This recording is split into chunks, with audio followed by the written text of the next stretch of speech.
Assalamualaikum warahmatullahi wabarakatuh. Hello everyone, how are you? I hope you all are fine. And let me introduce myself. My name is Tika Tufatul Febriani from class 6C. And today I will explain the material about passive voice. And let's get started. Okay, about the contents.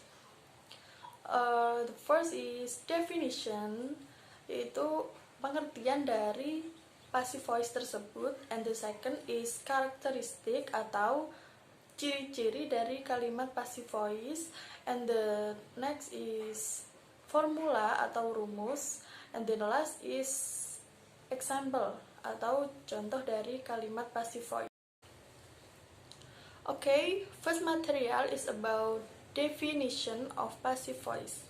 As far we know that sentence is defined into two parts, namely active and passive voice.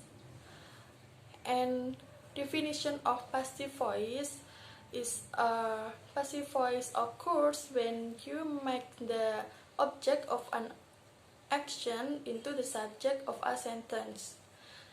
Jadi kalimat pasif itu terjadi ketika Anda menjadikan sebuah objek tindakan menjadi subjek kalimat.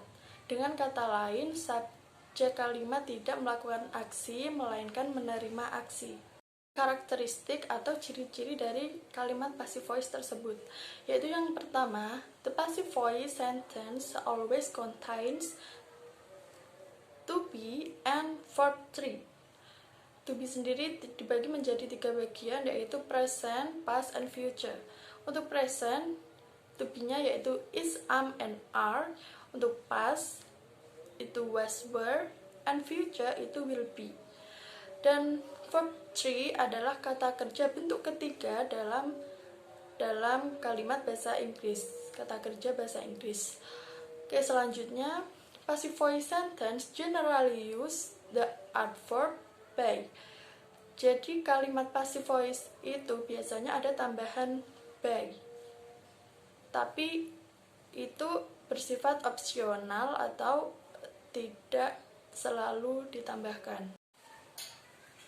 Oke, in the next is formula atau rumus dari kalimat passive voice. Bagaimana cara kita mengubah kalimat aktif ke pasif itu tergantung dengan tenses yang digunakan. Oke, jadi misal present atau masa sekarang itu rumusnya to be, yaitu is, am, or are plus verb 3. Untuk past atau lampau itu to be-nya was, were plus verb 3, and the future atau masa yang akan datang itu to be-nya will be plus verb 3. Okay, the next about example. For present, father visits grandmother.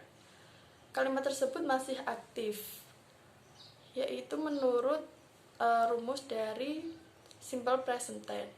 Dan gimana cara kita mengubah dari aktif menjadi pasif, yaitu menjadi grandmother is, memakai to be is, visited. Yaitu kenapa visited? Karena bentuk kata kerja ketiga dari visits dan ditambah by dan objeknya yaitu father. So grandmother is visited by father.